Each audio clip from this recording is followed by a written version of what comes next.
let's jump right in. Helen asked me to speak about kind of considerations for crafting your first pitch deck, and there's a lot of answers to that kind of question that exist outside of the deck itself, and really extend to the strategy for fundraising that I'll touch on a little bit as well. Like Helen said, I'm the co-founder and general partner at an early stage VC fund called Baukunst. I'll explain a little bit more about. But I spend a ton of time talking to young entrepreneurs like yourselves, oftentimes before they're even starting companies. So please feel free to reach out to me, follow along with what's happening with the fund. Love to stay in touch. Let me run through some quick personal background for context. Like Helen said, I worked back at Apple with her and other people at the kind of early handheld group at Apple. Worked through many generations of iPods and was part of the first generation iPhone team when I was there. Really, when the teams were operating like a startup inside the larger company. Really exciting time to be there. So I had that background in high volume, groundbreaking products, really inside of a large company, but a little bit of a unique context even then.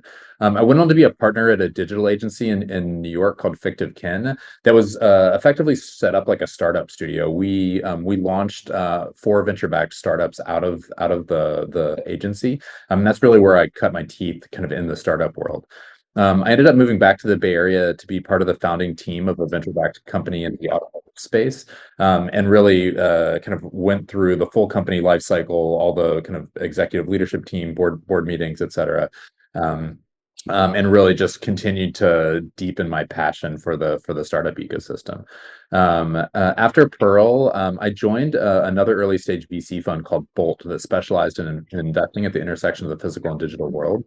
We had a unique investment model at the time where there was a small full-time design and engineering team that was part of the fund itself. So I actually joined as the VP of engineering at Bolt, which is not a title that even exists at most VC funds, maybe like one other one that I can think of. So I had a very like non-standard entry into the VC world. And over the course of a number of years, I ended up kind of a partner track person on the investment team there, was sourcing a lot of leads out of my founder network, getting involved in the full diligence process, ended up leading a number of investments while I was there, was part of Bolt for two fund cycles that were quite successful. So really kind of grew into the VC role from there. So happy. I think sometimes people have questions about getting into VC if that's an interesting career path in and of itself, and happy to talk about that. But I have a little bit of a non-standard path too. About 2 years ago, fall 22, we launched this new fund called Baukunst. And we really specialize in two key things. One of them is the stage we invest. So we're typically leading pre-seed rounds. I'll talk about that, what that is in more detail, because I think the labels have shifted quite a bit in the last handful of years. But we really like to be independent-minded investors that act first, and can really catalyze institutional investment rounds happening, often for people just starting their companies. We just got back from an annual meeting, and we rolled up some statistics around the existing portfolio. We have 19 companies in the Baukunst portfolio now, and over half of them were not even incorporated when we started talking to the founders. So we're really there at company investment. As far as what we invest in, we're quite broad in terms of markets and kind of consumer enterprise mix, but we really articulate our focus in the founders themselves. We like to back people that are deeply technical, but really bring an expertise in design for what they're doing. But we mean that really in the design is how it works sense. I think many of our companies have aesthetically beautiful products that are elegant and easy to use, but it's really about having your finger on the pulse of a real problem, and having a vision around how to approach that we really look for in companies. So that's my answer to what we focus on. I'm one of four partners, just to mention it too. There's Kate and I are based here in San Francisco. Axel and Matt are in Boston. All together, we've been investing at this stage our entire career. We've backed over 100 companies and counting, and we're very proud to have created over $75 billion in aggregate enterprise value.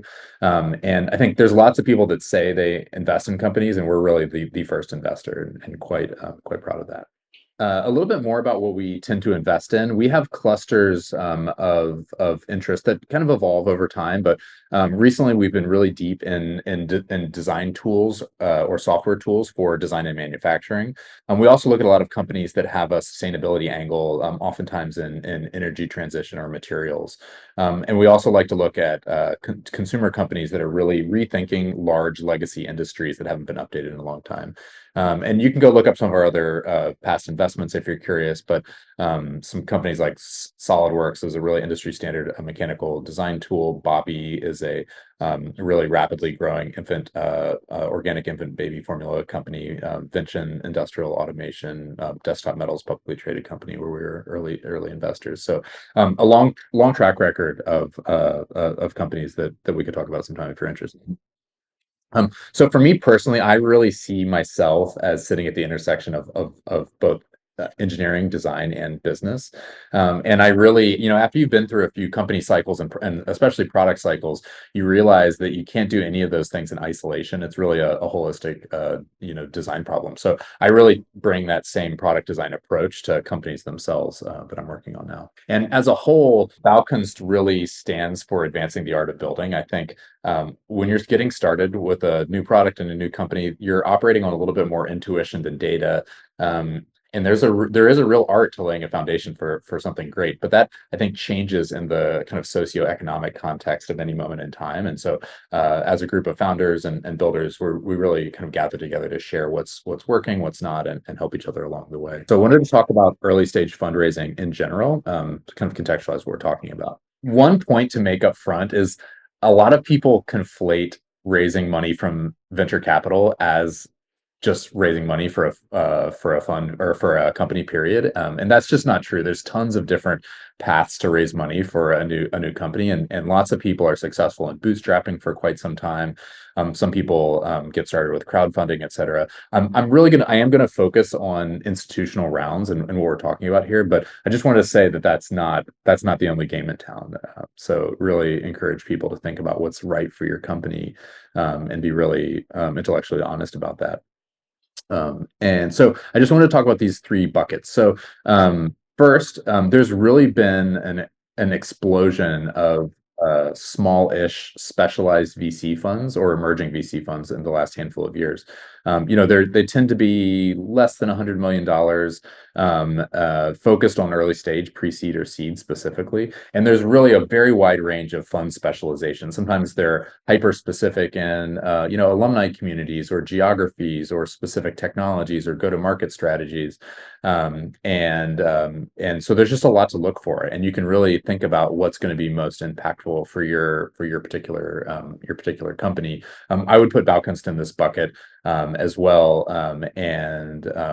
But I think because there's so many of them, and even as soon as a few years ago, it was relatively kind of easy to get a small fund started. And so quality can vary quite dramatically from firm to firm. I think you really have to look at the company built track record of the partners and figure out if their focus is something that's going to be strategic for you long term. But it's just there's almost more choice and more sources of funding than ever before from that category of funds. Similarly, there's the large VC funds in the bottom left that are extremely mature institutions that have matured over the last several decades, and they've tended to drift kind of up market to later stage rounds, but really see the returns still in early stage investing, and are always trying to like dip their toe earlier and earlier in the process. And so they tend to play a more passive role for the early stage investments, and they're really doing it to kind of get an option or an early look for later stage rounds. But there's something that's a kind of a dynamic that we see all the time. In the other column, we should talk about accelerators. Accelerators there's lots of different kinds. There's the very famous ones like Y Combinator, Techstars, et cetera, that have amazing communities and brands around them. They're usually the kind of value proposition is both the investment and kind of credential from getting accepted with a real educational curriculum. So for first-time founders or people that are looking to build out their networks, accelerators can be quite attractive. But for a lot of them, they tend to be a little bit more quantity than quality at times, and really are kind of motivated to build large communities, but they can be a little bit noisy sometimes too. So I think you have to really pay attention to the focus of the accelerator and whether the peer group is going to be kind of a good fit for you and really push you to do your best work. And oftentimes the actual kind of financial deal of the accelerators and the price that their money comes into is not the best as if compared to raising money directly from other funds or angels. So there's definitely a trade-off, or you're paying for the other educational component often. So yeah, it's another consideration, but a totally interesting way to start a company. And angel investors are just an amazing source of both capital and strategic support as well. They tend to be smaller checks, and something that they'll often be able to help you and say yes really quickly and get started building your company without it being a big process. And they're typically coming from some entrepreneurial experience themselves, and are often very high leverage for specific needs. It's not their full-time job to support you, so they're not always going to be tuned in to the business needs at a high level. They're going to be more there for when you have ad hoc needs to pull in support from them, but a really important source of support as well. I also wanted to talk about like what's been happening with the labels of rounds. So even a few years ago, we just talked about seed rounds as really being the first time a company raised money from institutional investors. And this term pre-seed was floating around, but it just sort of meant like any friends and family money, et cetera, that you raised before a seed round. But what's happened just in the last decade is the bar for what a seed stage company has just like skyrocketed. So like last year, almost 75% of companies were already had a product in market with real customers generating revenue by the time they were raising their seed round. So that means that they've needed a lot longer to build their companies, a lot more capital to get there.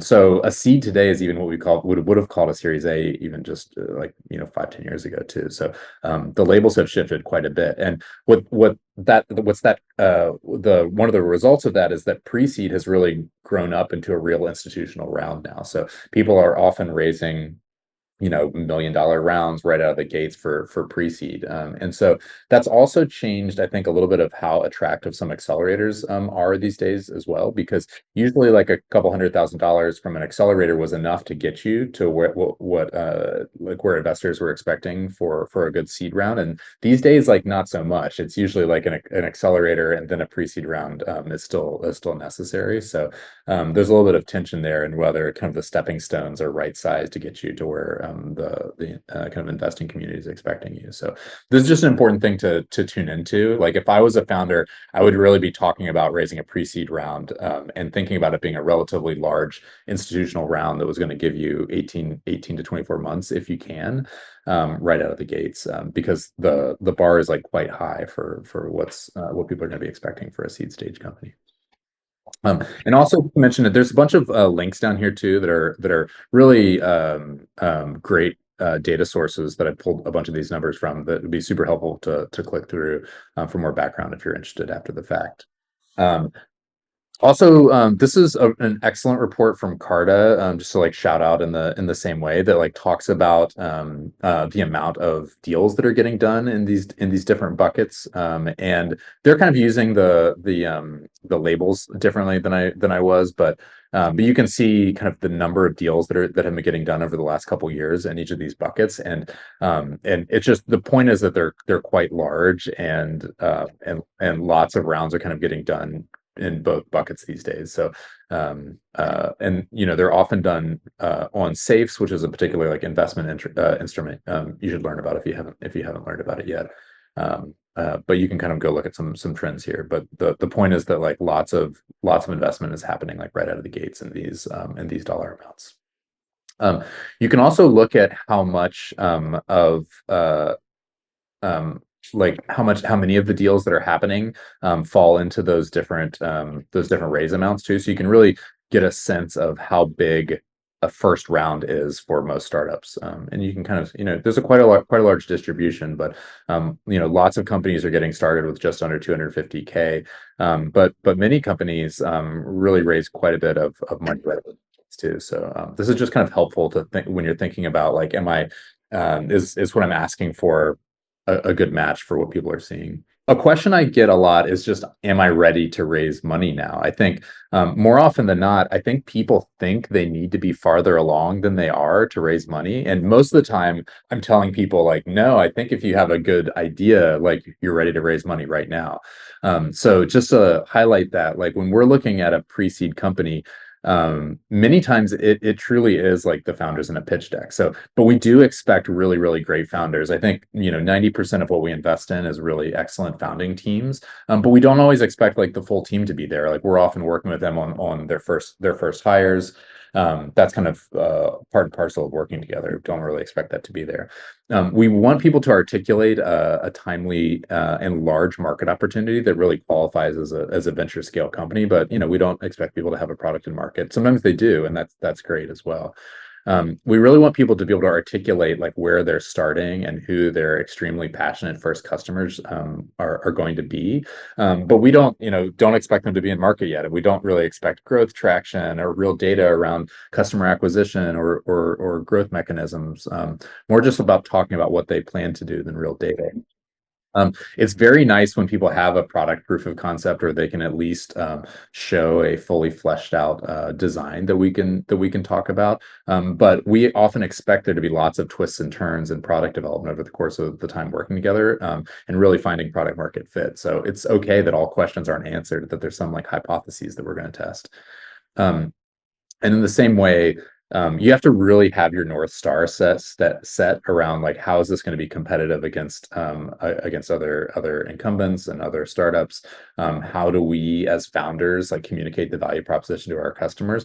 But we don't expect you to be in market yet.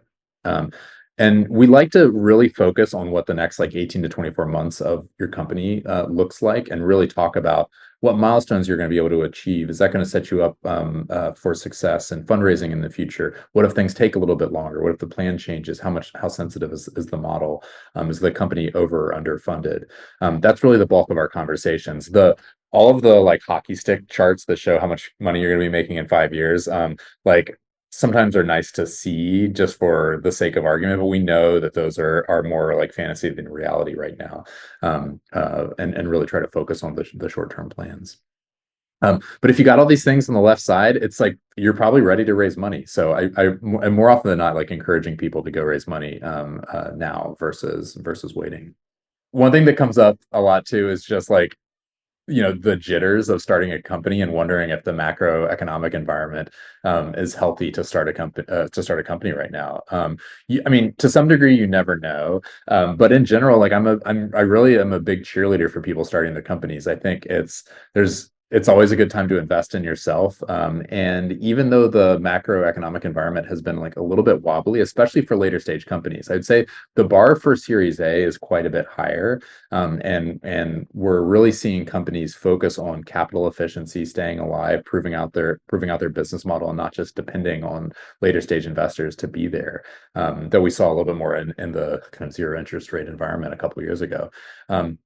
But it's still a great time to start a company. I think a couple of years ago it was so easy to raise money that there were a lot of kind of startup tourists to people that thought they could just start a company and it was easy. But I think most of those people have gone away kind of in harder times to some degree. So I think the entrepreneurs that we're seeing these days are really passionate about making an impact in the world around them, and doing it with their companies. So it's just really an exciting time. But I would say that like more runway is a good idea too. So I think like having a good war chest to really have your head down, build, giving yourself time to iterate is more important than ever because of the funding environment. So an important part of any storytelling or any pitch is understanding who you're pitching. There's so much very important kind of pre-work to go into preparing a pitch, and that really boils down to building an investor lead list to me. So the point of this too is this is real work. This is like hours and hours and hours and hours of work, looking online, talking to other founders, getting referrals. So just be prepared for that. It's not just like blasting a PDF out to some email lists. I think websites like Crunchbase and PitchBook, and people's websites themselves are really your friend. You can go look at kind of predicate companies that you think are relevant to yours. That might be a technology again, or a geography, or a business model that you think the partners at a kind of target fund may be knowledgeable about, or may match an investment thesis of theirs. You can go look at the stage that they invested, their check size, whether they led or not. And you really want to qualify investors based on that. When you're going to start a fundraising process, you really want to focus on leads first. You can go spin your wheels and talk to a bunch of like smaller funds or individuals that might say like, "Oh, we're interested, but let us know when you have a lead."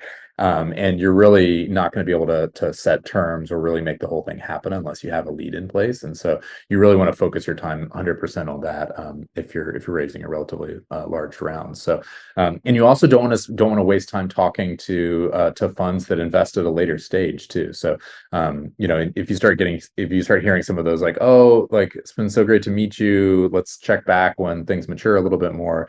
There's probably actually a mismatch on stage, and you should go kind of sharpen your pencil to make sure you're spending your time talking to people that invest at the right size. Um, and really like focus in on the story of like why they're the best investor for you. Sometimes that can be overlap on specific technical depth or understanding a market, maybe some investment thesis that a fund has published. It may be kind of an alumni group, or the fund may have a geographic focus that's relevant for you. And so I would look for all those overlaps. And I use this term rhyming businesses sometimes to to kind of describe um, like other patterns that might match between your company and something that somebody has traditionally invested in. So there's some funds that really specialize in things like two-sided marketplaces, for instance, and they even if they haven't invested in a particular market or technology like you're building, they may have a deep appreciation for your business model. And so just always keep an eye out for those things as well. Um, it's very important to find the partner you want to pitch specifically, not just the fund. And so a big part of that is also like just really looking for a company building track record with both the fund and the partners themselves. But you really want to kind of navigate in and identify that specific person. Another qualifying thing, it's nice to see if there are competitive investments. I really wouldn't worry about it too much from like an information sharing perspective. Like investors' reputations are really their lifeblood, and I think it's like unlikely that you're going to give away some magic IP or special like secret sauce is going to come around to a competitor, or if you were like your secret isn't as defensible as maybe you want it to be. So I really wouldn't worry about it from a confidentiality perspective, but most investors won't make a investment when they have a really strong competitive overlap in their portfolio. So that can help you save a little bit of time too. The number one piece of advice is to get warm intros. I think like just cold calling some email, especially in the world of just AI spam right now, is just so noisy, and it's almost 0% probability that you're gonna make it across the desk of a decision maker if you kind of go in through just the front door. So I would look for anybody that that's connected into the fund. Maybe you have to go to an event that they're hosting sometime to meet some junior people on the team or kind of work up from there.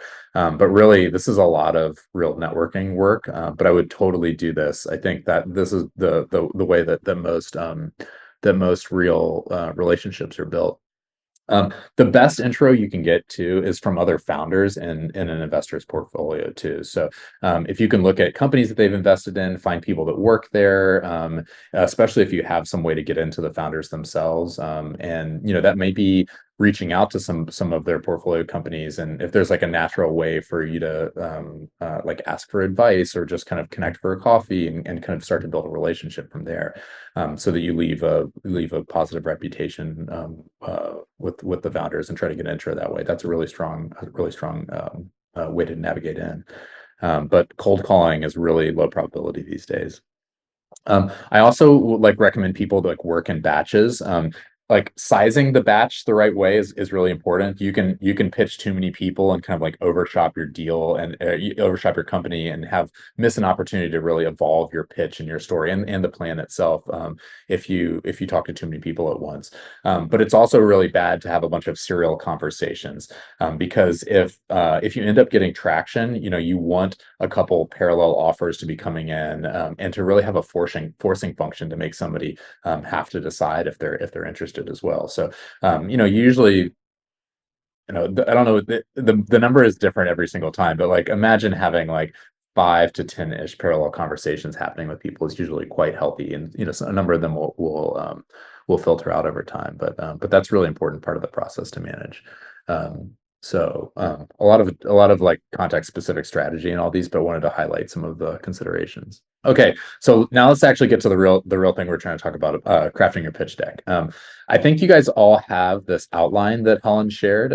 This is a great outline. I think this is a perfect skeleton to try to flesh out answers and flesh out the story for your company in each of these specific buckets. But I would say that like every company probably changes this to some degree. Like some things go to an appendix, like reorder the slides in some way. So this isn't a magic outline. Probably like 0% of the time would your pitch deck look exactly like this, but this is like a great starting place, and an important place to kind of make sure you have answers in all these categories. For this talk today, I wanted to call out a couple chunks like specifically that are super important.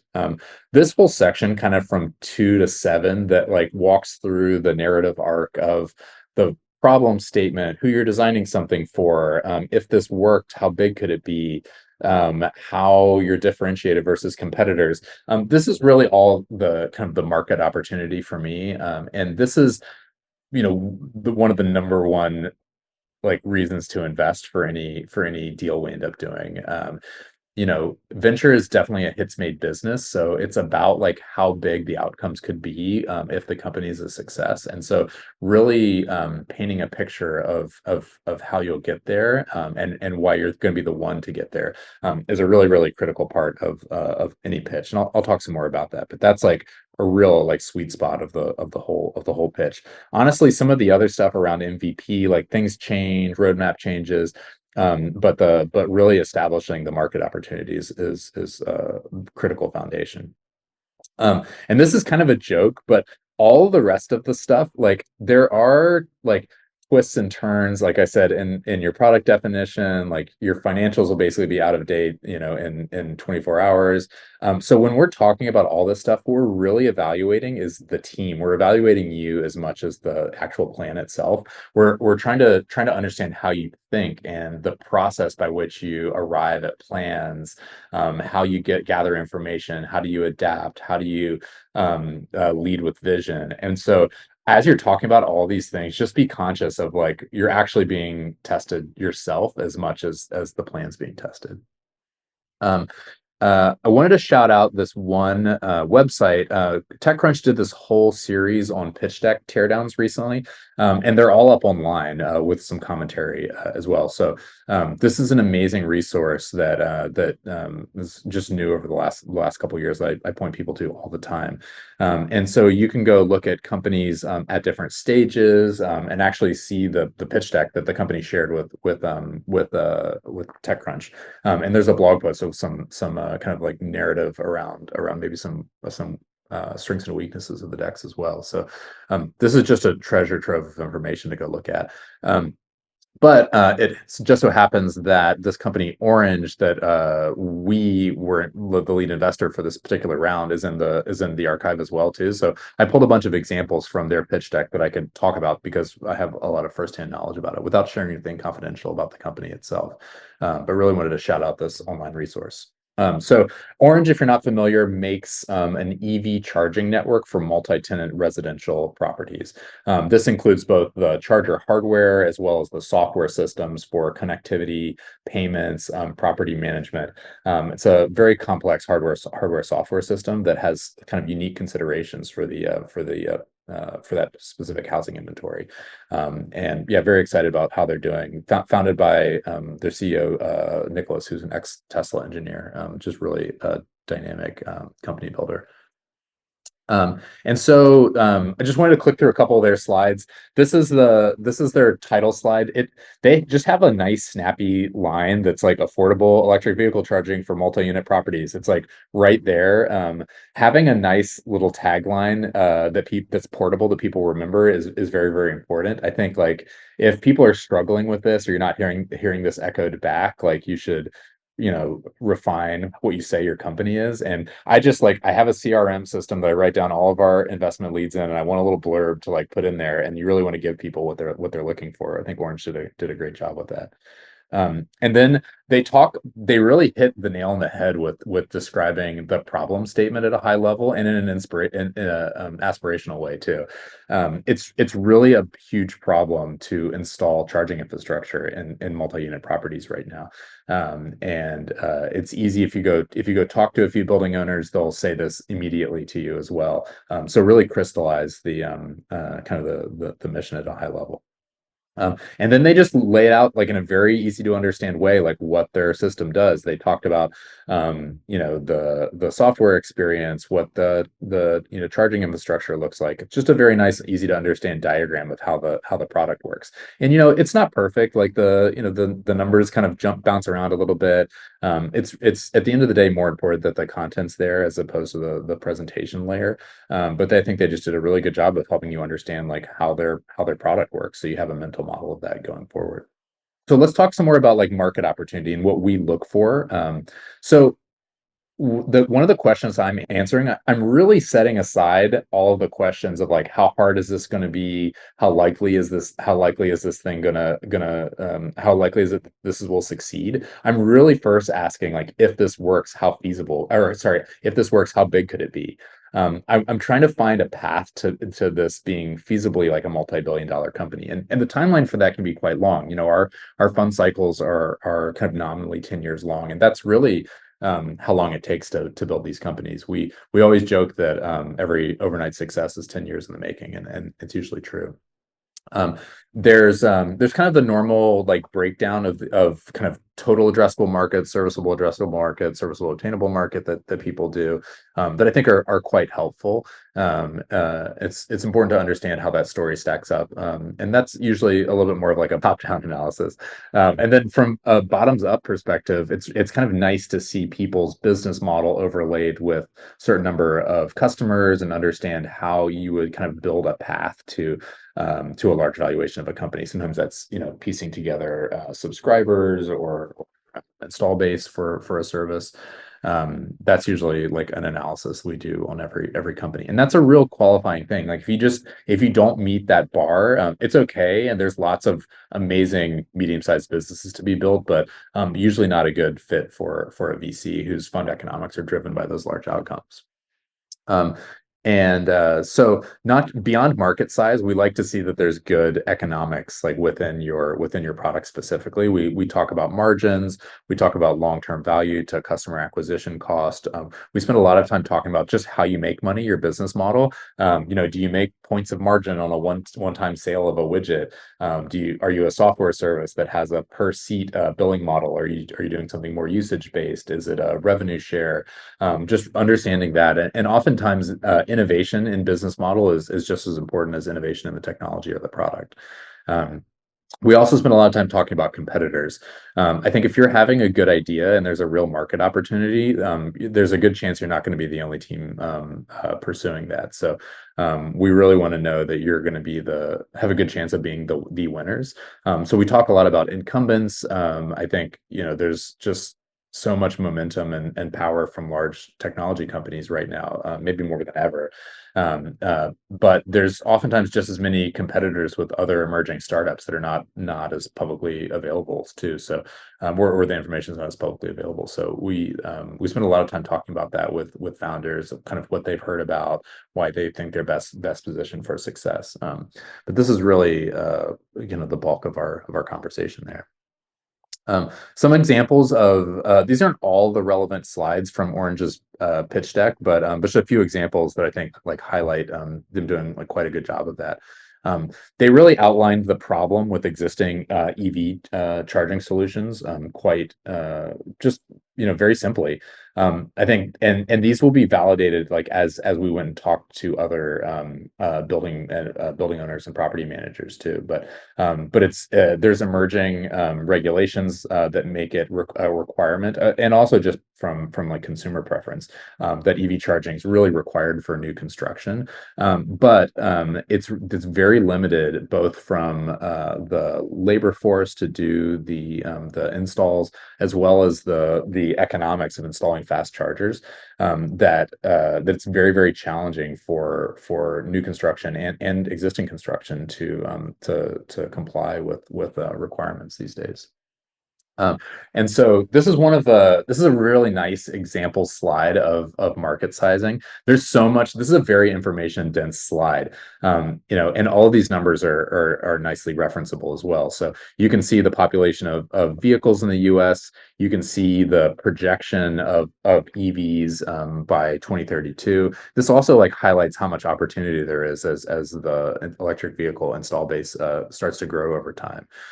Highlights the kind of overlap for people living in multi-tenant multi-family housing, and kind of overlays like what their addressable market would be with some adoption assumptions and their business model as well. So this is really nice.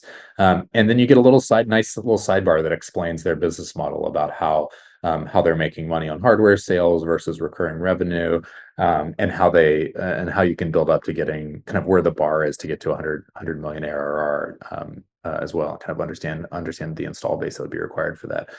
So this kind of has everything, right? It has TAM. It also like paints a visual picture of upside as the market continues to grow. It explains their business model. It shows a path to a venture scale outcome. This is a really nice dense slide. Um, they also talked a lot about their value proposition versus competitors. This is highlighting kind of the fast chargers that most people are familiar with, and shows how building owners really don't break even, on the install for 3 decades. I mean, it's basically a money pit for people, but they're still required to build them. And so Orange's solution provides a much lower cost solution that actually can comply with requirements, and can be a small revenue driver for building owners, in a totally different time frame. So this really like lays out how broken existing solutions are and how transformative their product solution could be, kind of through the lens and the calculus that you would use like in a real sales meeting with building owners. So this makes the case, but also shows that they have kind of a real understanding of how to speak to customers. Um, and again, like more detail on their business model. It's really nice to see, again, a very detailed way, like how the company makes money. They have some estimates for customer acquisition costs and outline kind of the long-term value for those customers over time. So this is really nice to just understand their business model at a glance and builds a case for how valuable customers are over time. So I wanted to shout out a few like common issues we see when people are talking about a market opportunity. One of the biggest ones is just lack of focus. A lot of times people will talk about three different markets or applications of their technology, and when you add them all up, it's a huge opportunity, and that really undermines any one of those opportunities. Like most often, like one of those markets is the best one to go after, and you should have an opinion about that, and usually just focus on that one for years of your company's life. And it's the best case when that one market can result in a venture scale outcome.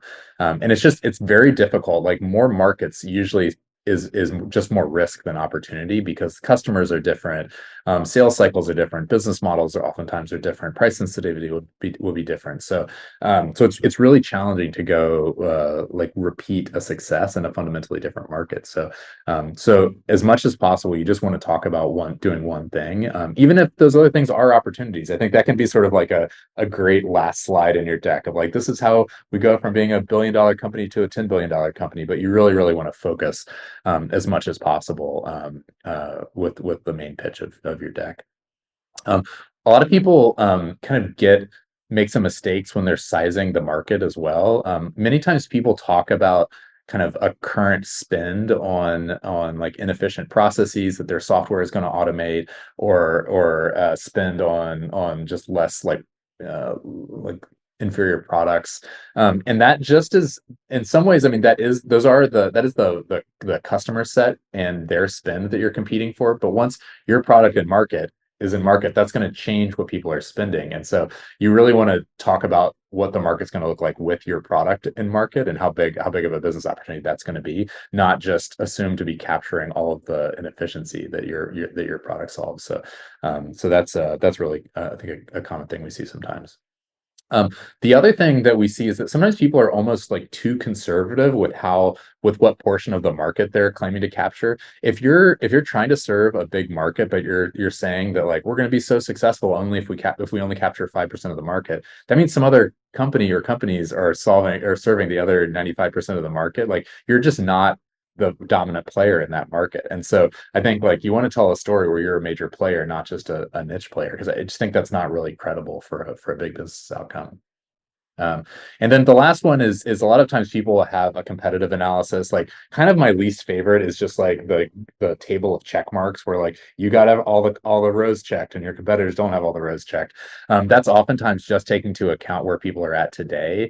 And I think you really need to treat all of your competitors, both larger incumbents and startups, with quite a bit of respect that they're also smart and building towards something in the future. And you really want to have a nuanced take into like why they structurally can't pursue the strategy you're pursuing, and really be able to talk about those with a little bit more with a little bit more strategy and nuance than just a table of check marks that take into account just the snapshot of where people are today, because your product is usually not really going to be in market for 6, 12, 18 months, and you want to think about where they're going to be in that time frame as well. So let's talk some more about the founding team.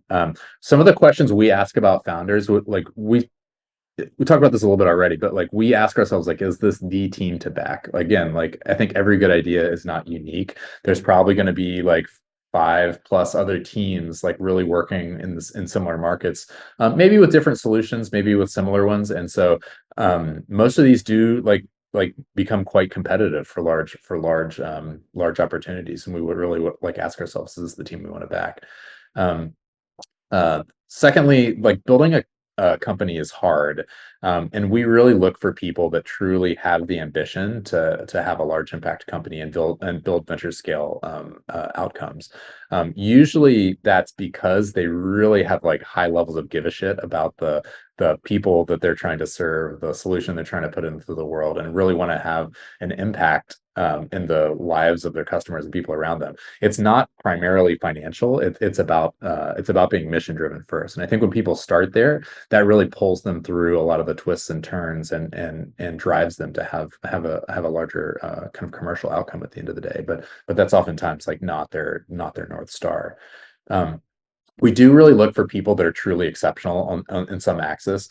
Sometimes that can be more experiential, where they are a subject matter expert in a specific technology. Maybe they're repeat founders.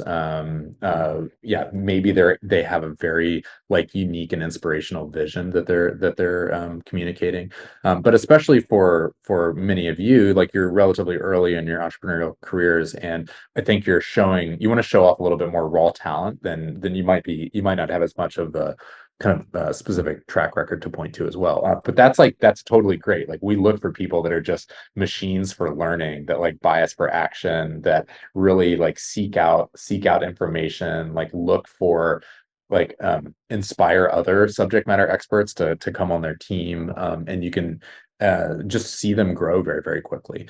Hiring is one of the hardest things and most valuable things that somebody can do at a company too. So even as somebody relatively early in your career, like being able to show examples of how you've attracted high quality people as collaborators is really, really important. We also we back lots of solo founders. That can be fine, but we really do like complementary founder pairs or small founding teams. I think it's rare that you have all of the expertise, well-rounded expertise inside your company with just one person. And it's just hard. Like you need the moral support, you need a sounding board for important decisions. And so we really like complementary founder pairs or teams. We talk a lot about founder market fit. This is a fairly common phrase, and for us, like we really look for people that have interesting interdisciplinary backgrounds, that maybe some part of a previous work experience like led them to have the foundational insight for their new company. We spend a lot of time talking about kind of origin stories of like why somebody decided to do the thing they're doing, how they came up with their strategy, how they found the technology that they're searching for. Did they start with a problem and then find a technology, or start with a technology and then try to go find a problem for it? And that story is really important as well. So those are all kind of a high level outline of what we look for. Just as an example, like Orange's team like checked a lot of those boxes for us. Like Nicholas uh, has an amazing like professional track record working at Tesla, but is relatively like new in his career. This is his first time being a CEO, but it's just like just got some like jump through the phone references about him, and just talking with him, he's like extremely high energy, rigorous, just a machine for learning, like we talked about, a really like standout talent. And he pulled together a really great team with lots of very specific kind of expertise, both on the technical and the market side as well. So this really like checked those boxes for us. Um, just as an example too, like I pulled in some notes from how we did diligence on the team specifically, and I did this to also kind of highlight how much happens outside of a pitch deck. And so we were fortunate enough to be at our last fund to be investors in Evercharge. It's another kind of EV charging company. There was a like a very large acquisition that the SK Group did a few years ago, and so we kind of had this insight from being an investor in this category before, and heard some stories of this like untapped opportunity in multi-tenant residential, and had some people on our Rolodex that were really helpful to help that we could call up really quickly and efficiently to like evaluate the opportunity. We actually met Nicholas originally from an introduction from another one of our previous investments. So it came in like through a previous founder that we backed, just in the same way we talked about. So we tuned into this like very strongly. Like the other founder said, like, you got to pay attention to this guy. I think he's going to do something really great. And that like immediately kind of put him into a different track in our mind.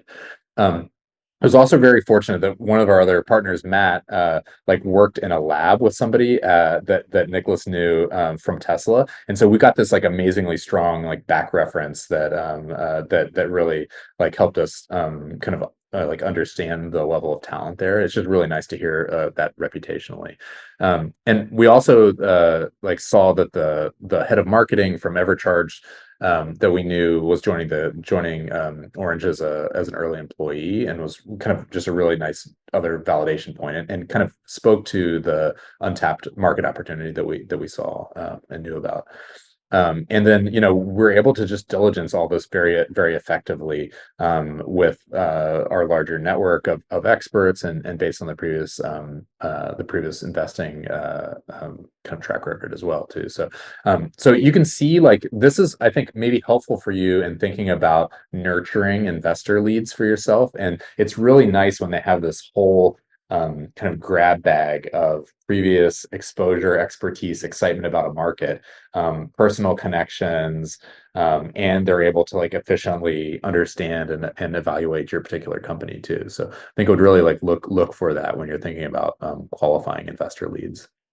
I pulled a couple other slides that like on their face like feel like they're kind of business model slides, which they are, but as far as like that joke about like everything being a team, like, convincing me that your team is good. Some of these slides really say it. Like Orange understands each user's needs. Like they talk about the user's needs, but the point is that like their team knows it. And I think they were very forward about that in a nice way. But that's like exactly what I was kind of joking about from before.